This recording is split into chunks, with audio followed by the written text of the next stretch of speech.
इंसान जे जिस्म जा सभु उज़वा इंसान जे लाइ इंतिहाई ज़रूरी आहिनि। अहिड़ी ई रीति गुर्दनि जो बि इंसान जी सिहत लाइ तमामु अहम किरदारु आहे। गुर्दा असांजी रत खे फिल्टर करे जिस्म मां बेकार मादनि खे ख़ारिज कंदा आहिनि, जिस्म जे तवाज़ुन खे बरक़रार रखंदा आहिनि ऐं जिस्म में इलेक्ट्रोलाइट्स जी सतह खे कंट्रोल करण में बि वॾी मदद ॾींदा आहिनि। दिलचस्प ॻाल्हि इहा आहे त तव्हां जे जिस्म जी रत तव्हां जे गुर्दनि मां हिक ॾींहं में 40 भेरा गुज़रंदी आहे। उन करे तव्हां लाइ इहो ज़रूरी आहे त तव्हां पंहिंजे गुर्दनि जी सार संभाल कयो ऐं सिहतमंद तरीक़नि जी चूंड करे कुदरत तरफ़ां मिलियल तोहफ़नि ऐं नेमतुनि जी पाण संभाल कयो, न कि उन्हनि खे अॻिते हली केमिकल मिलियल दवाउनि वसीले संभालण जी ज़रूरत पइजी वञे। असां पंहिंजी तिर्ज़े ज़िंदगी ऐं ख़राब आदतुनि जे करे ॾींहों ॾींहुं पंहिंजे गुर्दनि जी सिहत खे मुतासिर करे रहिया आहियूं ऐं उहे आदतूं ख़ामोश कातिल वांगुरु अंदरि ई अंदरि असांजे गुर्दनि खे ख़तम करे रहियूं आहिनि, जन खां पासो करणु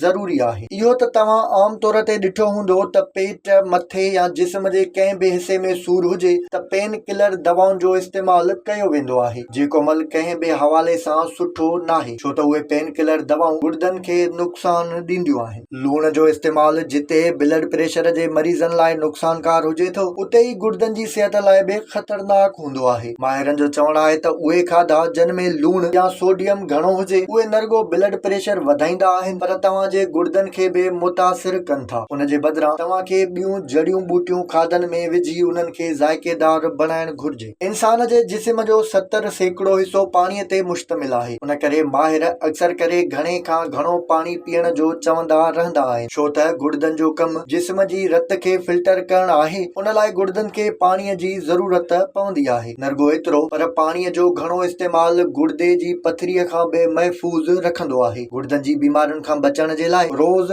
3 खां 4 लीटर पाणी पीअणु ज़रूरी आहे। सिहतमंद ऐं ख़ुशगवार ज़िंदगी जे लाइ निंड पूरी करणु बि इंतिहाई ज़रूरी आहे, जेको अमल तव्हांजे जिस्म खे जुवान बणाइण में बि वॾो मददगार हुजे थो। निंड तव्हांजी गॾियल सिहत जे लाइ तमामु ज़रूरी आहे। टाइम्स ऑफ इंडिया जी हिकु रिपोर्ट में चयो वियो आहे त गुर्दनि जी कारकर्दगी निंड जे ज़रिए कंट्रोल थींदी आहे। सिहतमंद गुर्दनि ऐं उन्हनि जी बहितरीन कारकर्दगी लाइ निंड पूरी करणु बि इंतिहाई ज़रूरी आहे। खंड या खंड वारियुनि शयुनि जे नुक़साननि बाबति त सभु कंहिं ॿुधो हूंदो त उहा वज़न वधाइण, जिस्म जी सोज ऐं ॿियनि मसइलनि जो सबबु बणिबी आहे, पर घणी खंड जो इस्तेमालु गुर्दनि जी सिहत ते बि नाकारी असर छॾे थो। खाधे में घणी खंड शुगर जे मर्ज़, हाई ब्लड प्रेशर ऐं ॿियनि बीमारियुनि जो सबबु त बणिजी सघे थी, पर उन सां गॾोगॾु उहा तव्हांजे गुर्दनि जे कमकार खे बि मुतासिर कंदी आहे। गुर्दनि जी सिहत जी ॻाल्हि कजे ऐं उन में सिगरेट वापराइण शामिल न कजनि, ईअं थी नथो सघे, छो त सिगरेट वापराइण जी आदत सॼे जिस्म सां गॾु फिफड़नि ऐं गुर्दनि लाइ इंतिहाई ख़तरनाक हूंदी आहे। सिगरेट वापराइण जे करे गुर्दनि में ज़हरीला मादा भरिजी वेंदा आहिनि ऐं गुर्दा ख़राब थी वेंदा आहिनि। जेकॾहिं तव्हां पंहिंजी ज़िंदगीअ सां प्यार कयो था त तव्हांखे सिगरेटनि खां नफ़रत करणु घुर्जे।